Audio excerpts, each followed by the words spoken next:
Hi everybody, this video is going to be an introduction to quadratic functions. It's going to mainly talk about how the coefficients a and c affect the graph, and it'll show you ways to not only get general graphs of an equation, but also how to graph them in more detail. We won't be doing any factoring or any quadratic formula here. So first of all, when you're watching this, again, pause it to get caught up and make sure you're writing down all the notes here for your reference. Here, quadratic functions, that's what we're going to be dealing with now. It can be written in the standard form, It can be written in the standard form, f of x equals ax squared plus bx plus c. Now, a, b, and c are coefficients, and not only do we use them in the quadratic formula, but we also use them for other things as well. The graph of a quadratic is called a parabola. The parent function, when I say parent function, I just mean the most basic way that you could write a parabola. The most basic equation for a parabola or a quadratic is just x squared. If you were to graph x squared, you could just do a table with some points. So I did from -2 to 2. I plugged -2 and -1, etc. into here for x. So like -2 squared is 4, -1 squared is 1. I made a quick sketch of the graph, and it looks like this. It's this U shape. You saw this in Algebra 1. We're going to talk in more detail about it this year.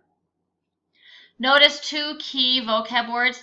This was on the pre-quiz. Some of you thought that this dotted line here was the vertical line test.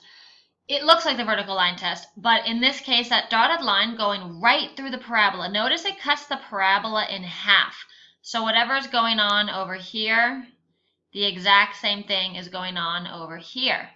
That's the axis of symmetry. Every parabola has one. It goes right through the middle. In this case, it goes through 0, and it's a vertical line. You have to remember vertical lines are in the form x equals. So this one's x equals 0. This parabola for x squared has a minimum.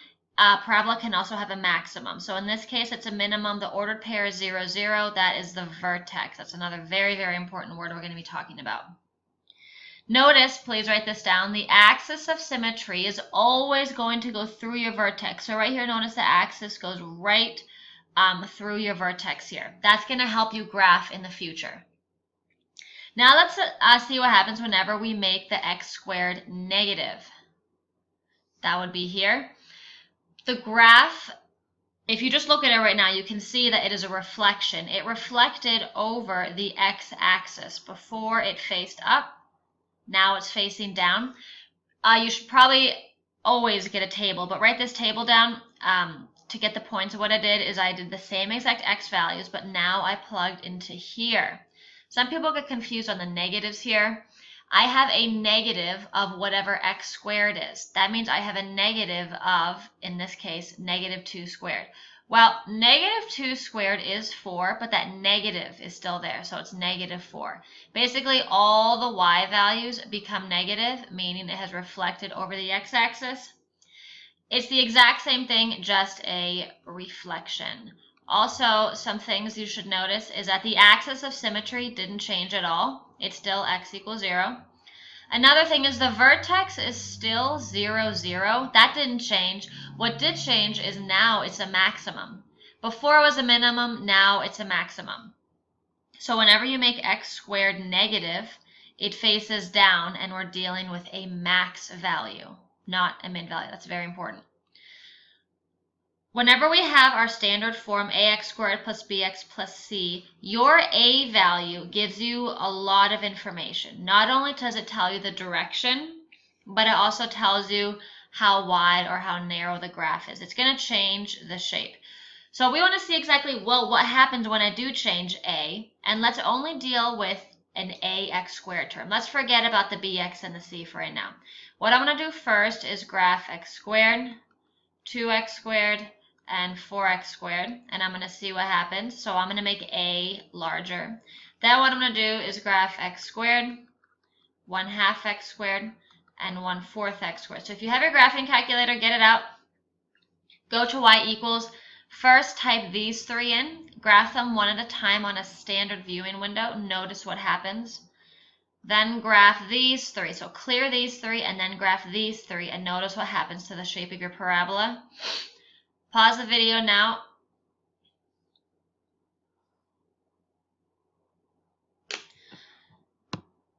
Okay, so right here, let's just verify what we saw. I'm putting x squared, 2x squared, 4x squared in.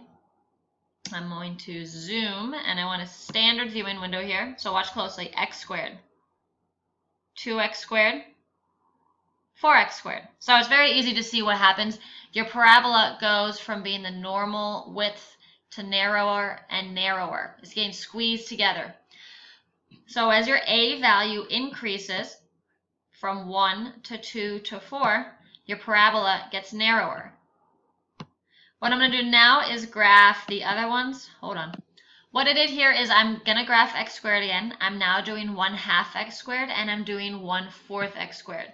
So notice what I'm doing to a. Rather than make a increase from 1 to 2 to 4, now I'm going to make a decrease from 1 to 1/2 to 1/4. So let's go here. I'm going to again do zoom standard. I'm going to graph this, so watch closely as it goes. Here's x squared, 1/2 x squared, 1/4 x squared. This is the exact opposite of what happened before. Here's your normal width, your parent function. When I went down to 1/2 for a, it got wider. When I went down to 1/4 for a, it got even wider. That's a very important observation to make and to remember. So what I'd like you to do here is in your notes, I want you to sketch. So set up a little graphing grid here. Make your normal x squared, and then you're going to draw what I'm drawing here so that you remember this. So on my little tablet, my parabolas don't come out very pretty, but do the best you can here. This was 2x squared. It got narrower. These are just sketches so you remember what happened. This was 4x squared, so draw these on your notes with me here. Notice they have the same exact vertex, 0, 0. That's not changing at all. They also have the same axis of symmetry, x equals 0. I'm also going to graph whenever a decreased, so this one would be 1/2 x squared, and then when I did 1/4, it got even wider. 1/4 x squared, here's the other half of it. There we go. Big observation to make, you definitely want to write this down. If a is larger than 1, as a increases, the parabola gets narrower. So 2x squared and 4x squared got narrower and narrower. And then if a is less than 1, so if I have a fraction, as a gets smaller and smaller, the parabola gets wider. So definitely want to write this down. You're going to need this in class whenever we sketch. Okay, so let's use this information and actually graph some of these. Pause the video, make sure you have all that. All right, I'm going to do 2 examples here, one of them slower and one of them quicker. Our goal is to graph just using some basic features of the graph, some key features, I should say. We're going to use the y-intercept. We're going to use the vertex, the ordered pair. We're going to use the axis of symmetry to get more points, and then we're actually going to find one more additional point here. To find the y-intercept, what you should remember from before, you already know to find a y-intercept, you let x equal 0. So let's go ahead and say y equals 2 times 0 squared minus 8 times 0 plus 6. Well, that's gone. That's gone. And I just have y equals 6. A quicker way to get this, rather than do that work every time, is just to notice that the number at the end, your c value, is going to be your y-intercept. So my y-intercept is 0, 6. It's always going to be c. So 1, 2, 3, 4, 5, 6. So you might want to pause the video quick, get a graphing grid set up, because we're going to be plotting things as we find them here. And you want to write down all the stuff I'm doing here. For my vertex, whenever I say this, it'll probably come back to you. Only a couple of you remember this, though, on the pre-quiz. The little formula for a vertex is this. X equals negative b over 2a. Now, that gets you the x part.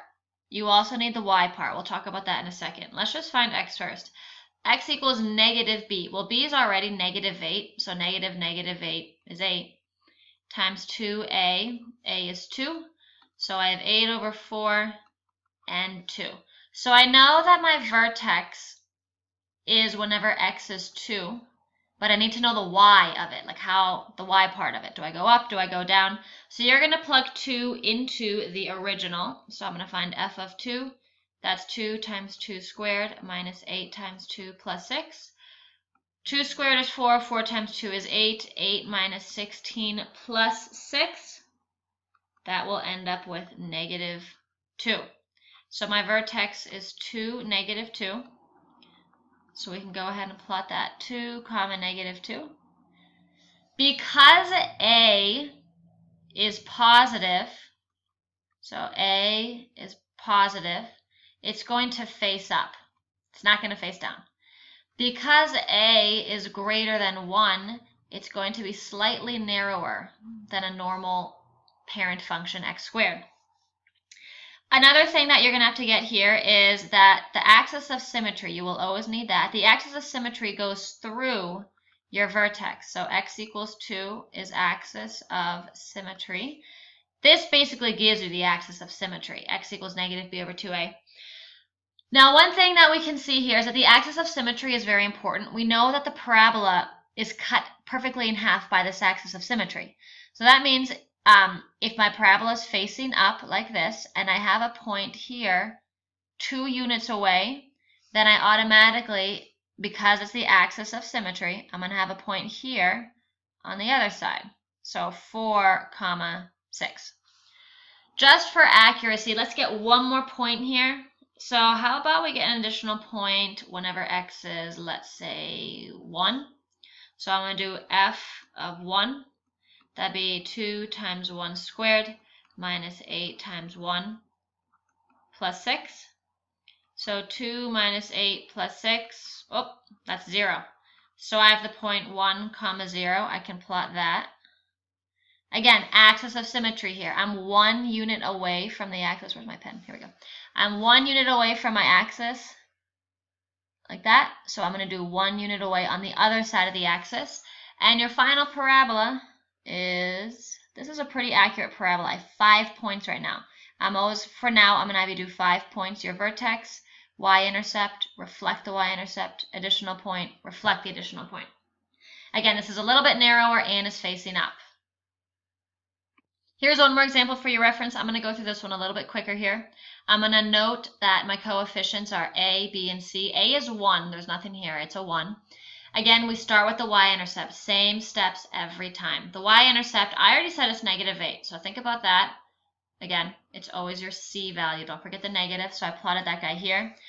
Vertex is next, negative b over 2a. I plugged in, I got negative 3. That right there is my axis of symmetry, so I can plot that right now. Well, let's go ahead and reflect our y-intercept across the axis of symmetry. Keep losing my pen here. Where are you? All right, I'm 3 units away from the axis of symmetry, so let's go 3 more units and plot a point right there. And we actually haven't found the vertex yet, so let's do the vertex. We have the x part of the vertex, so we know it's negative 3 something, but I don't know what that something is yet. So I know the vertex is somewhere on here. Let's go ahead and plug negative 3 in. F of negative 3 is negative 3 squared plus 6 times negative 3 minus 8. That's 9 minus 18 minus 8, negative 17. So I can put that here. So I'm going to have to extend this a little. That's negative 15, 16, 17. So make sure you're graphing this in your notes so you have it. Let's do one more point here, and let's reflect that one more point. Make it as easy as you can. So let's go ahead and do negative 1. That number is not too big. So I have negative 1 squared plus 6 times negative 1 minus 8. So that's going to be 1 minus 6 minus 8. 1 minus 6 is negative 5. Negative 5 minus 8 is negative 13. So negative 1, let's see here, negative 13. I'm going to reflect this point over the axis of symmetry. That's what the axis of symmetry helps us do. Look, I have 5 points now. I can graph this thing pretty accurately. So where am I? Here we go. Here. Again, this is very wobbly because I'm using my tablet pen. And it goes up. We're not worried about x-intercepts right now, okay? Notice I have no idea what my x-intercepts are. The x-intercepts are a mystery. We'll focus on that later. And key here to remember is to reflect over the axis. That helps you get all 5 points here. This video, you can do the homework now on page, 320, 420. Correction, page 240.